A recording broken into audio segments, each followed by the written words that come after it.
Salam sejahtera dalam kasih Kristus. Apa kabar Bapak Ibu Saudara sekalian? Selamat Paskah. Tuhan Yesus telah bangkit. Semangat menjalani kehidupan karena kita ada bersama-sama dengan Tuhan yang berkuasa atas kehidupan ini. Baik Bapak Ibu Saudara sekalian, saat ini mari kita belajar dari kitab suci, kitab Injil Lukas pasal 24 ayat 1 sampai ayat yang ke-12. Sebelum kita membaca bagian Alkitab ini, mari kita mohon tuntunan kuasa Tuhan, mari kita berdoa. Ya Bapa Allah yang Maha Kuasa, inilah kami anak-anak-Mu. Kami memuliakan nama-Mu sebab Engkau Allah yang Maha Baik. Kami hidup sampai detik ini, itu semua karena belas kasihan Tuhan. Saat ini kami anak-anak-Mu mau membaca kitab suci-Mu, mendalami kebenaran firman-Mu. Kami sadar kami lemah, kami terbatas. Tuntun kami dengan kuasa-Mu, agar kami mengerti isi kitab suci-Mu dan punya semangat untuk menerapkan itu di sepanjang perjalanan kehidupan kami. Di dalam nama Tuhan Yesus, kami berdoa. Amin. Bapak Ibu Saudara sekalian, mari kita siapkan pembacaan Alkitab. Lukas pasal 24 ayat 1 sampai ayat yang ke-12. Saya akan bacakan bagi kita semua dalam bingkai perkop kebangkitan Yesus.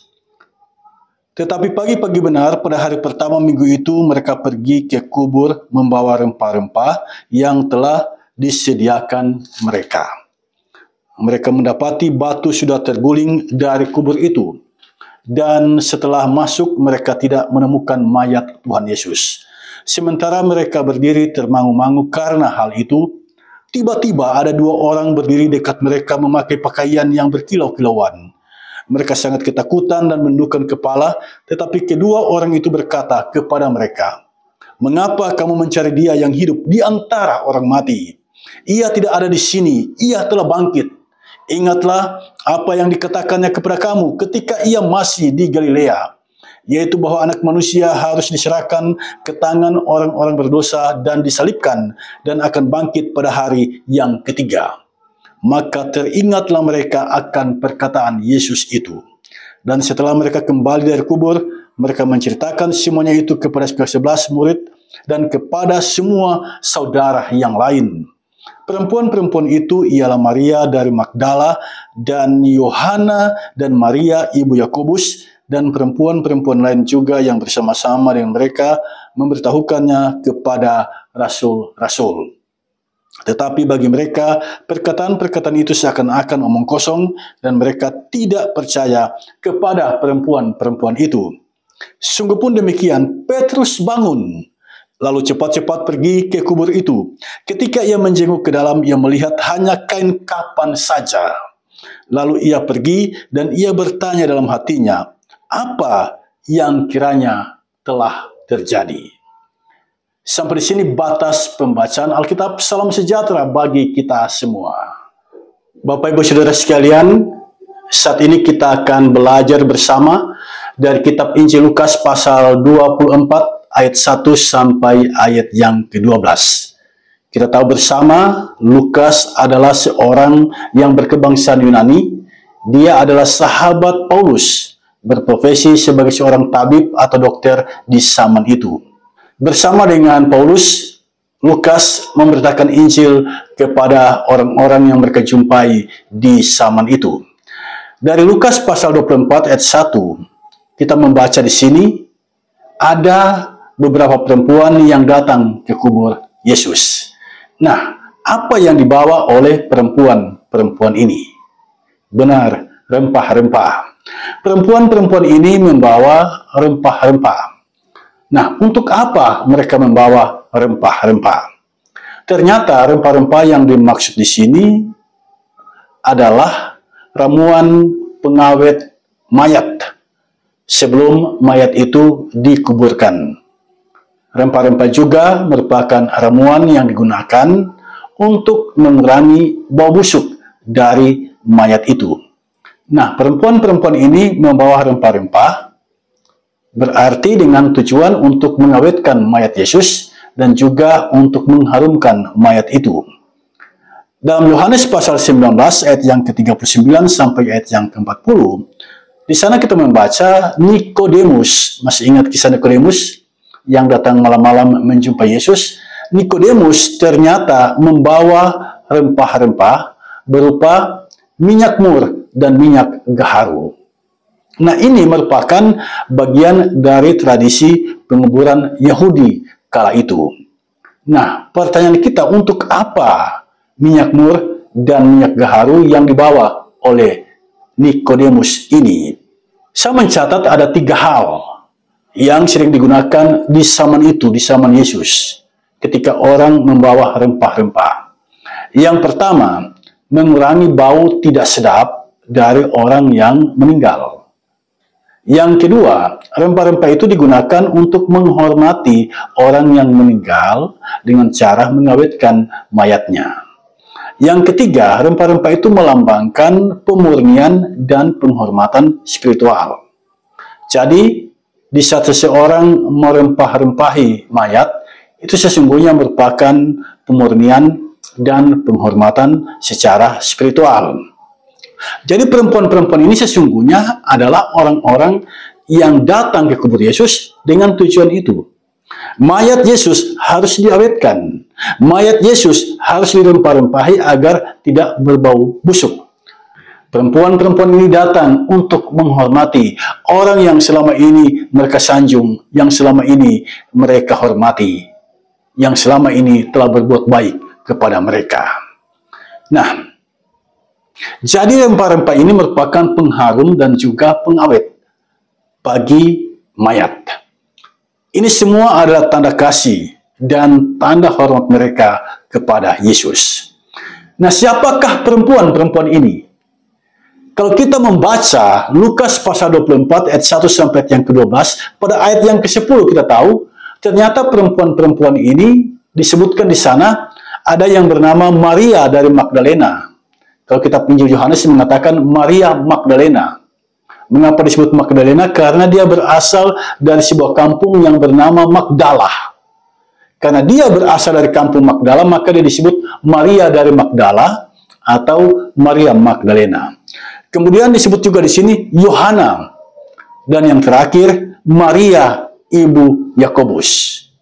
Sekalipun demikian, bukan hanya 3 perempuan ini yang datang ke kubur Yesus. Sebenarnya ada beberapa perempuan yang datang ke kubur Yesus. Nah, Lukas pernah memperkenalkan mereka ini sebelumnya dalam Lukas pasal 8 ayat 2 sampai ayat yang ketiga.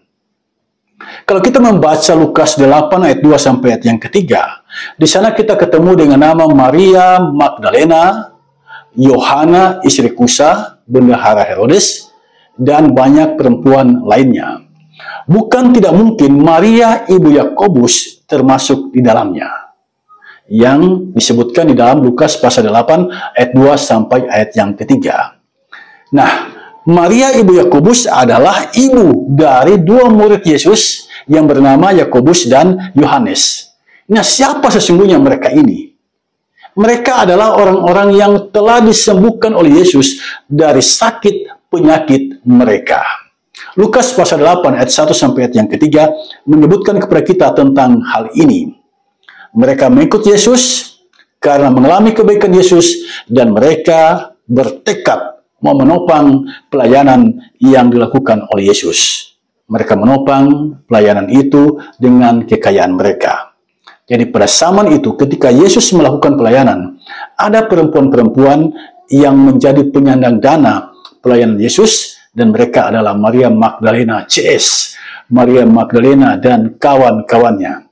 Jika di zaman ini ada perempuan-perempuan yang berjiwa sosial, yang mau menopang pelayanan gereja melalui finansial yang mereka miliki, melalui harta milik mereka, itu adalah spirit yang dimiliki oleh Maria Magdalena, yang dimiliki oleh Yohana, yang dimiliki oleh Maria ibu Yakobus, dan perempuan-perempuan lain di zaman itu. Nah, perempuan-perempuan ini terus mengikuti Yesus. Saat Yesus disalibkan, perempuan-perempuan ini ada.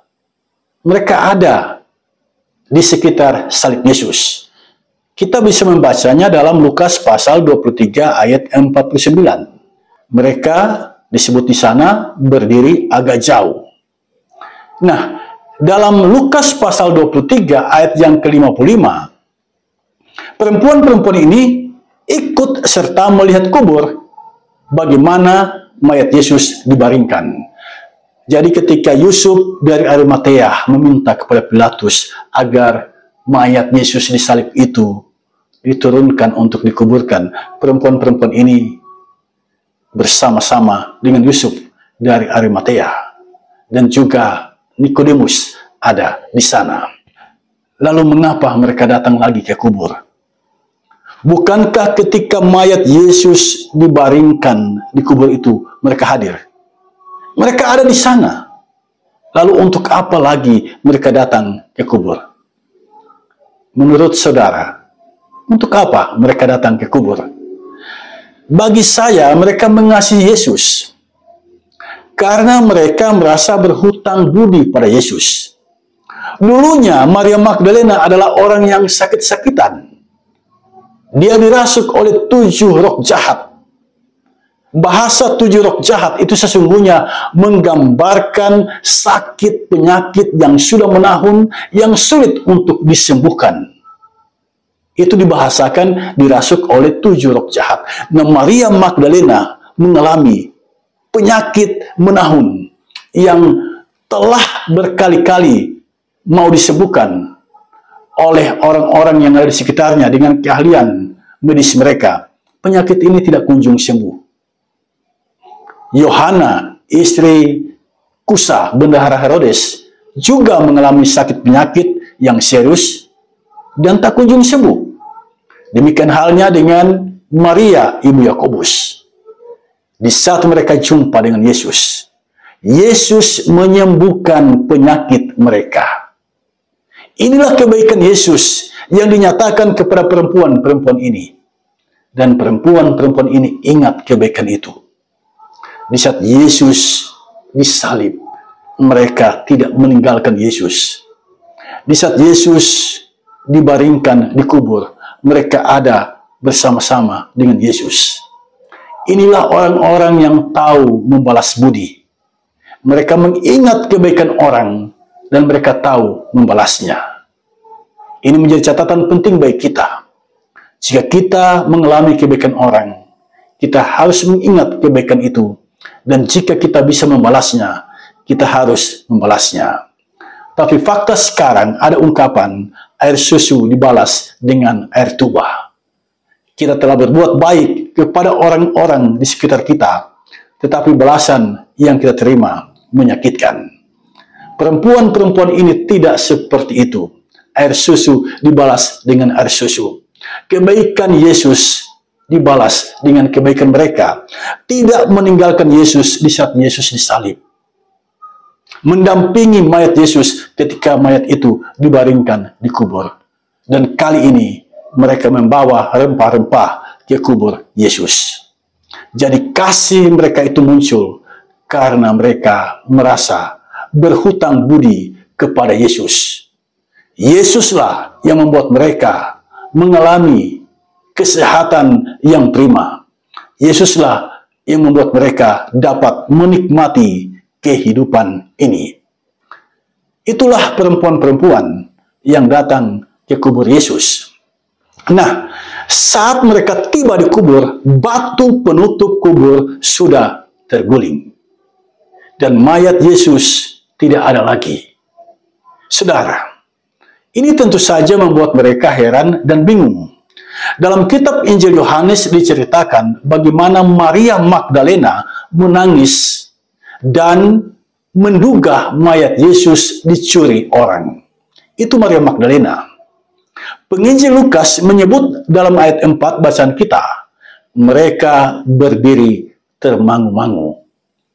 Artinya, mereka bingung, mereka heran, mereka sedang berpikir, bagaimana mungkin batu yang berat ini bisa terguling? Siapa yang menggulingkannya? Dan kemana mayat Yesus? Itu yang menjadi kebingungan mereka, yang menjadi pikiran mereka saat itu. Di mana mayat Yesus? Siapa yang menggulingkan batu itu? Sebab batu ini, saudara sekalian, tidak bisa digulingkan hanya dengan 2-3 orang, bahkan 10 orang pun tidak bisa menggulingkannya. Mengapa? Sebab batu ini beratnya 1,5 sampai 2 ton.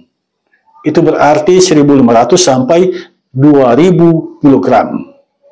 Siapa yang bisa menggulingkan batu seberat 2.000 kilogram? Menggulingkan batu seberat itu membutuhkan banyak orang. Nah, ini yang membuat Maria Magdalena dan teman-temannya bingung, berpikir, siapa yang menggulingkan batu ini? Bukankah batu ini berat? Siapa yang mampu menggulingkan batu ini? Nah, Lukas mencatat mereka berdiri termangu-mangu, memikirkan batu itu dan juga memikirkan mayat Yesus. Di mana mayat ini? Di mana mayat ini? Saat mereka bingung, muncul 2 orang dengan pakaian berkilauan. Jadi 2 orang ini hadir untuk menjernihkan pikiran dari perempuan-perempuan ini. Pertolongan Tuhan datang tepat waktu. Nah, penginjil Matius menyebut itu malaikat Tuhan. Penginjil Lukas dalam perikop yang kita baca tadi tidak menyebutkan malaikat. Penginjil Lukas hanya menyebut 2 orang dengan pakaian yang berkilau-kilauan. Tetapi kalau kita lanjut membaca sampai ayat yang ke-23, di sana kita menemukan penginjil Lukas melalui cerita 2 orang dalam perjalanan ke Emmaus. Penginjil Lukas menyebut itu adalah malaikat. Nah, malaikat menyampaikan 3 hal. Yang pertama, mengapa mencari Yesus di antara orang mati? Jadi sesungguhnya malaikat ini mau bilang begini, kamu salah alamat. Yesus itu hidup di antara orang mati. Kenapa kalian cari di kubur? Kalau mau cari Yesus, jangan cari di kubur. Karena Yesus hidup di antara orang mati. Itu yang pertama. Yang kedua, Yesus tidak ada di kubur. Yesus telah bangkit. Itu yang kedua. Ia tidak ada di sini. Ia telah bangkit. Yesus telah bangkit. Itu yang kedua. Yang ketiga, ingatlah apa yang dikatakannya. Yesus diserahkan, disalibkan, dan bangkit pada hari yang ketiga. Yesus pernah mengatakan itu. Kita bisa menceknya dalam Lukas pasal 9 ayat 22, pasal 18 ayat 31 sampai ayat yang ke-32. Yesus pernah mengatakan bahwa dia akan menanggung penderitaan, ditolak oleh imam-imam kepala dan ahli-ahli Taurat, dibunuh, dan pada hari yang ketiga dia akan bangkit. Nah, Yesus pernah mengatakan itu. Dan malaikat mengingatkan perempuan-perempuan ini atas apa yang dikatakan oleh Yesus. Dan pada saat itulah perempuan-perempuan ini baru ingat, oh iya, benar. Dulu Yesus pernah mengatakan, dia akan menderita, dia akan dibunuh. Tetapi pada hari yang ketiga, dia akan bangkit. Nah, setelah mendapatkan penjelasan yang membuat mereka tidak lagi bingung, perempuan-perempuan ini segera pergi menjumpai murid-murid Yesus yang 11 orang itu. Perempuan-perempuan ini langsung menyampaikan perkataan dari malaikat-malaikat ini kepada 11 murid Yesus. Tetapi apa reaksi dari murid-murid Yesus? Omong kosong. Kami tidak percaya atas apa yang kalian katakan. Tidak mungkin Yesus bangkit. Tidak mungkin Yesus keluar dari kubur. Cerita yang kalian sampaikan itu omong kosong. Kami tidak percaya. Itu reaksi para murid. Mengapa, saudara sekalian? Mengapa para murid bereaksi seperti ini? Karena manusia pada umumnya, ketika mendengar informasi, ketika mendapatkan berita, mereka menggunakan akal budinya untuk mempertimbangkan. Nah, murid-murid Yesus menggunakan logika mereka, mempertimbangkan apa yang dikatakan oleh perempuan-perempuan ini. Dan mereka tiba pada sebuah kesimpulan, tidak mungkin orang mati bangkit. Tidak mungkin orang mati hidup. Apa yang dikatakan oleh kalian, hai perempuan-perempuan, itu omong kosong. Inilah reaksi dari murid-murid Yesus yang digambarkan oleh Lukas di sini. Jadi Lukas mengatakan kepada kita, berita tentang kebangkitan Yesus tidak serta-merta diterima dengan baik oleh murid-murid Yesus. Malah mereka bereaksi negatif, omong kosong. Kami tidak percaya dengan berita yang kalian sampaikan. Sekalipun demikian, ada satu orang yang penasaran. Ada satu orang yang suka kepo. Apa benar apa yang dikatakan oleh perempuan-perempuan ini? Dialah Petrus. Dia ketika mendengar itu terdorong hatinya untuk mengecek langsung ke kubur. Dan ketika dia sampai di kubur, yang dia lihat hanyalah kain kapan. Dan ini melahirkan kebingungan dalam diri Petrus. Dia bertanya-tanya, siapa yang menggulingkan batu ini dan di mana mayat Yesus? Nah, saudara sekalian, melalui kitab ini, penginjil Lukas sesungguhnya memberikan pesan bahwa Yesus Kristus benar-benar bangkit. Berita itu disampaikan kepada perempuan-perempuan melalui malaikat, agar perempuan-perempuan ini bersaksi tentang kebangkitan Yesus. Berbahagialah kalian kaum perempuan, kalianlah yang mendapat karunia dari Tuhan, pertama kali menjadi saksi kebangkitan Yesus. Dan ketika perempuan-perempuan ini bersaksi, reaksi yang muncul negatif. Ini menjadi catatan penting bagi kita. Kalau engkau menyampaikan kebaikan, mewartakan kebenaran, tidak selalu reaksi itu positif. Ada saja orang yang bereaksi negatif. Ya. Dan ini yang terlihat di sini. Murid-murid Yesus bereaksi negatif, mereka mengatakan itu omong kosong, mereka tidak percaya atas kesaksian perempuan-perempuan ini. Pada akhirnya Yesus turun tangan. Puncaknya, kalau kita membaca ayat-ayat selanjutnya, Yesus menjumpai murid-muridnya dan dia menjadikan mereka saksi kebangkitannya. Jadi melalui perempuan-perempuan gagal. Para murid tidak percaya. Karena itu Yesus langsung menjumpai mereka. Di saat itulah mereka percaya. Nah, lalu apa makna cerita ini bagi kita? Saya mencatat beberapa hal di sini. Yang pertama, perempuan-perempuan yang datang ke kubur Yesus adalah orang-orang yang telah mengalami kebaikan Tuhan. Maria Magdalena dan kawan-kawannya adalah orang-orang yang pernah mengalami kebaikan Tuhan, disembuhkan dari sakit, disembuhkan dari roh jahat. Nah, perasaan berutang budi itu yang menjadi pendorong yang begitu kuat bagi mereka untuk tetap mendampingi Yesus di saat disalibkan, di saat menjalani kesengsaraan, di saat mati dibaringkan di kubur. Perempuan-perempuan ini hadir, ada di sana. Perasaan berutang budi itu pendorong yang kuat mereka mendekat pada Yesus. Catatan evaluatif bagi kita. Bagaimana dengan kita? Selama ini kita ikut Yesus. Apakah dalam diri kita ada perasaan saya berutang budi pada Yesus? Saya berutang nyawa pada Yesus. Apakah ada perasaan itu? Yesus telah mati bagimu. Dia menggantikanmu menanggung hukuman dosa yang seharusnya engkau tanggung. Semua itu Allah timpakan pada Yesus. Yesus menjadi korban penebus salah kita. Yesus mengalami kesengsaraan, menggantikan kita. Kita yang seharusnya dihukum oleh Tuhan. Tapi Yesus mengambil alih itu. Dia menjadi korban penebus dosa. Jadi kita ini sesungguhnya adalah orang-orang yang berutang nyawa kepada Yesus. Saking kasihnya Yesus pada kita, dia mengorbankan nyawanya bagi kita. Tapi kemudian dia bangkit dari kematiannya, menunjukkan kepada dunia bahwa kuasa maut tidak bisa mengalahkannya.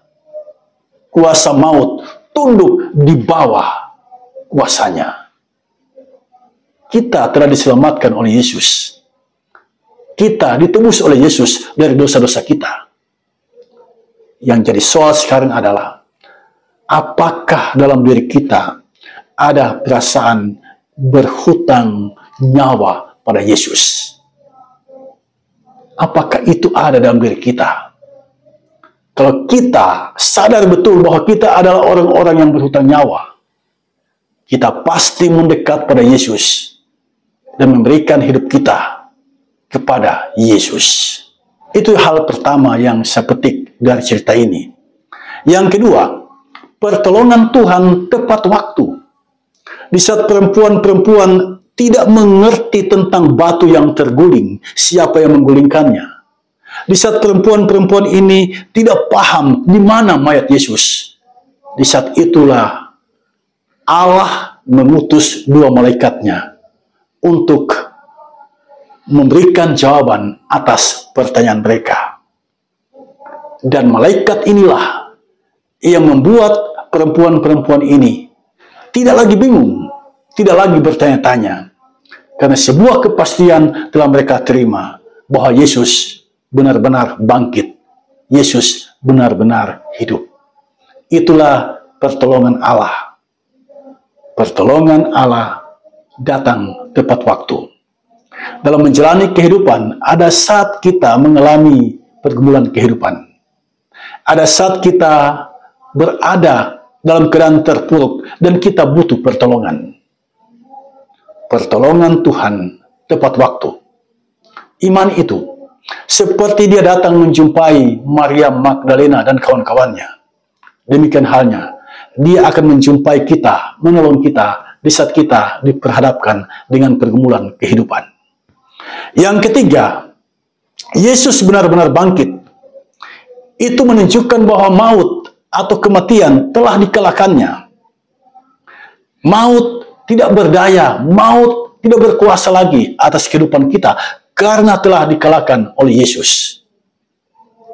Sebagai pengikut Yesus, mari kita bersyukur, mari kita bersukacita, mari kita berterima kasih kepada Tuhan Yesus.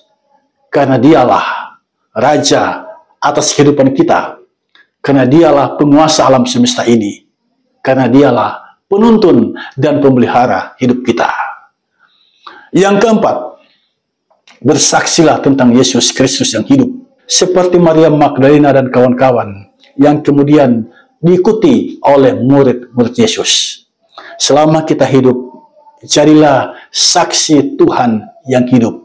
Ceritakanlah kebaikan Tuhan dan jadikanlah hidupmu menjadi berkat bagi banyak orang. Maut telah dikalahkan, kuasa dosa telah dipatahkan. Percayalah sungguh-sungguh kepada Yesus, karena dialah penyelamat hidupmu. Amin.